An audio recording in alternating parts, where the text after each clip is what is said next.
Good morning, ladies. It's Thursday, and I feel so much better than yesterday. I had the flu, and you know what that feels like.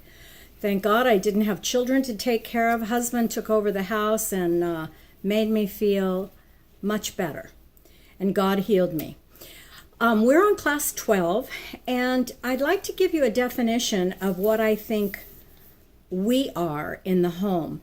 You know, you have the owner of the company, then you have the general manager that oversees a company, and that general manager manages everything, runs it smoothly, and reports to the owner of the company any problems or keeps the owner of the company abreast of what's going on in the day-to-day functions. That's what you and I are as wives.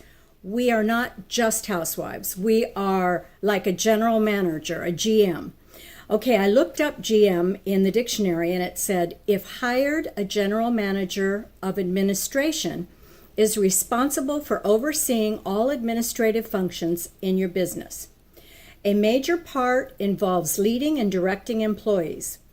She delegates administrative tasks such as accounting, paperwork, and payroll while giving you the freedom to deal with other issues.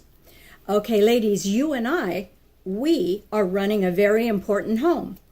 We have meals that we have to plan, grocery shopping, cleaning of the home, and all that entails, training of our children, homework with the children, rules, we enforce the house rules, we teach them hygiene, we teach our children manners, activities, and then we have the husband-wife relationship. So this is not, you're not just a housewife. Don't ever think that. That's what the world calls you, but not what God calls you.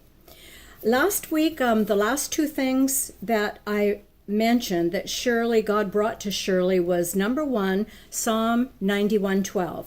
So teach us to number our days that we might present to thee a heart of wisdom. And she figured out God gives us 70 years, or if due to strength, 80 years. And you can go back and look at class 11 to see how to figure out how many days you have left. It kind of gives you perspective, so that you are wise in spending your days every day. Then the second thing God showed her and gave her a verse for was 1 Corinthians 14:40.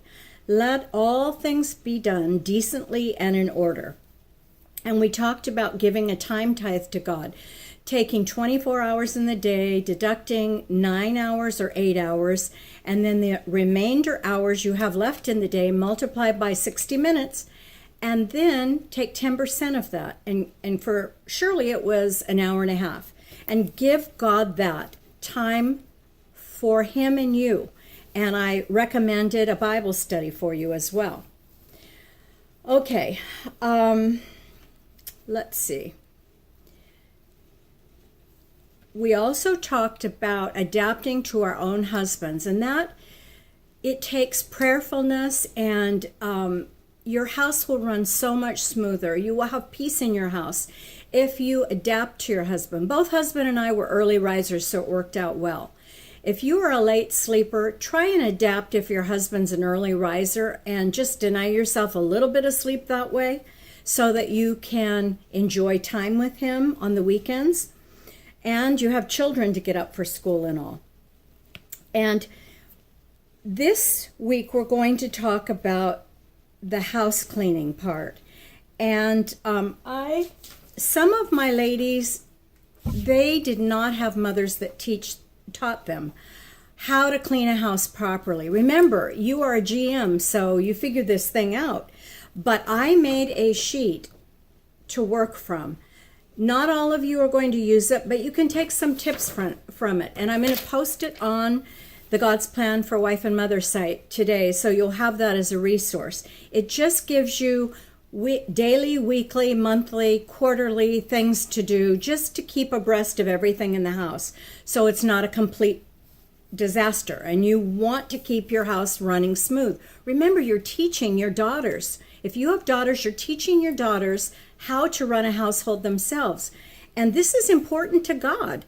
And it will be important to you if you've come from a house that is chaotic and messy. You are born into a new family, so let God teach you his ways. Okay, if I want to share something with you too. you women, that time of the month, prior to that time of the month, you're jittery, you're on edge. There are some things you can do. Number one, mark your calendar. It'll help your husband to be a little more understanding with you.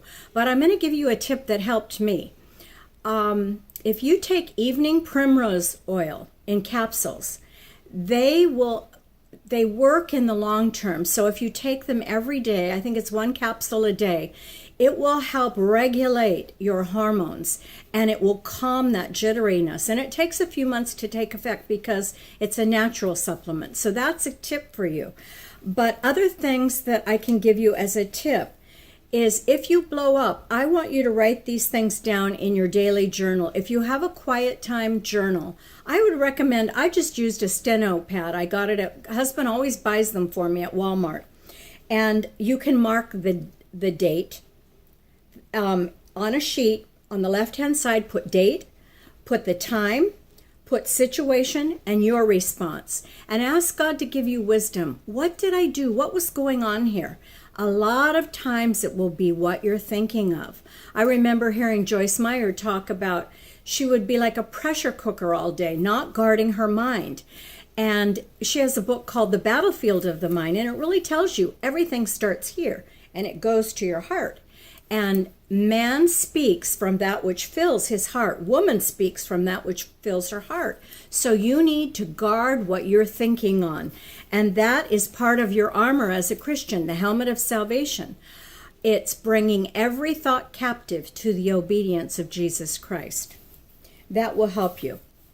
So also, you get promises along the way. One promise is Isaiah 30:21. And your ears will hear a word behind you. This is the way, walk ye in it, whenever you turn to the right or the left. I can remember one time I was so sick and I didn't have a neighbor to help the children that day, help me with the children. And I remember sitting on the kitchen floor, crying because I felt so sick and weak. And Jeffrey, my oldest, put his arm around me and he said, "It's okay, Mama. I'll make peanut butter and jelly sandwiches." And I still think of that, how sweet that was of him to try and comfort me. And it really did comfort me because I'm remembering it even to this day. You will have days that will be worse than other days if you're sick. And do take advantage. If you have a good friend that's a neighbor and that you trust her with your children, reciprocate back and forth. Those are little tips. One day my husband had to call my neighbor to take the children. I literally could not get out of bed. I was that sick with the flu. Also, don't be a stickler to follow this chart. You have to be flexible. You plan your steps. But God, the mind of man plans his way, God says, but God orders your steps. And I'll see if I can get you that verse. I wrote it down today. And I'll see if I can find it in my notes. But you may plan something and God has another plan. Go with God's plan. And remember to spend time with God every day. Usually it's in the morning. We're going to talk about that just a little later in this lesson. So some girls don't know how to clean a house. That's why I made the chart. Some girls don't know you should change the sheets and the pillowcases every week. Some women don't realize you should vacuum every week. Some women don't know you should mop your tile or your floor. If you have tile floors or parquet floors or wooden floors, you get the spray. And this chart I made for just tips, and a Swiffer will help you so much instead of, we used to use a broom and a dustpan. That's so awful. It doesn't even pick up. It's good for the garage, but doesn't even pick up cat and dog hair. So I would encourage you through this, just look over the list and see if you have anything that you could use from the list. And I'll tell you, your children will watch you and they will want to help you. Let them help you. You know, children, when they're age 3, you can teach them to carry out the wastebasket. You can give them chores. They need chores. And I can remember Alexandra. Jamie, remember how you taught her, you made a list and put stars over the different chores that they had to do, she and Austin? And 3 years old, you can give them little chores like pulling up their bed sheets, taking out the wastebasket and you take it out with them to show them how to do it. And if it's a long distance, if you live in an apartment, you definitely need to walk out there with them, because don't trust anything these days. Somebody could be waiting around. Also, it's so important to leave your house at least picked up. Dishes done at night. And if you have a dishwasher, you have no excuse. It's so wonderful to come in and start the day fresh, having a clean house, a clean kitchen especially, because you start the morning in the kitchen with coffee, tea, hot cereal, cold cereal, whatever in the morning. The other thing I want to say is, many times I have heard women say, I feel like I'm in a prison. Do you know that your home can be your haven, your husband's haven, your children's haven? You can be very creative, decorate, especially with these decorating things on home, the HG channel. They give you so many good ideas, and Hobby Lobby has good little tips, creative tips that make your home a home. And it can be so cozy. The Proverbs 31 woman is very creative. Even though she had servants, she had 5 or 6 times the work to do that we have to do. She does hobby things. She embroiders. She even makes money out of her home. And if you have the time for that, you can be creative. I know I have a home business that I work out of my home. I do medical grade facials, and it's only part-time, but gee, it brings in good extra money to supplement. And another thing, the Proverbs 31 housewife, Proverbs 31:15, is she rises while it is still night and gets spiritual food for our house. Do you know that just the same principle as when you're in the airplane and the flight attendant shows you the mask that goes over your face? If you don't have oxygen in the physical, you can't think clearly to take care of your children that are sitting next to you.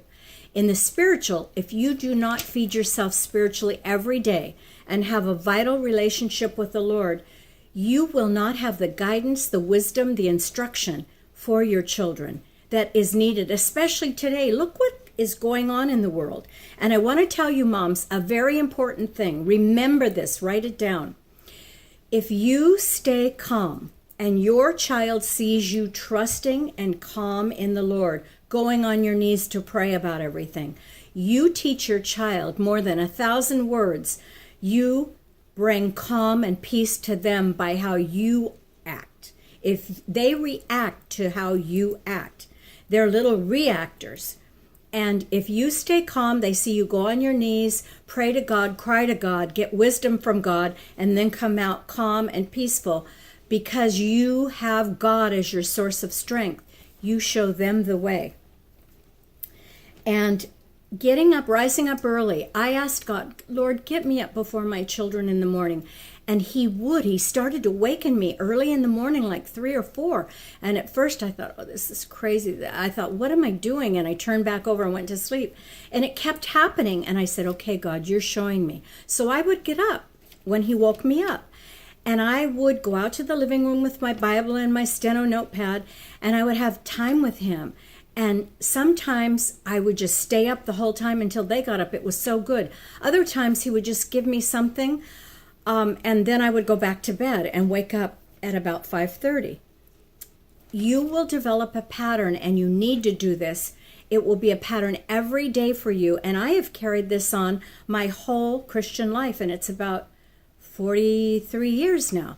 And it is a habit. I automatically got up and have my time alone with the Lord.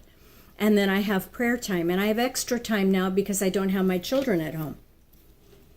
But I want you to ask God to instill this in you. This is more important than food. Jesus, the Holy Spirit in you will teach you all truth. He will be light. He will give you instruction. He will give you wisdom. And we're going to go into that in the future studies. So I want you this week to practice one thing that God has given you out of the lesson today. It may be practical. It may just be quiet time. Father, teach the women and show them what you want them to do this week. And I'll be praying for you. God bless you and have a wonderful, God-filled week.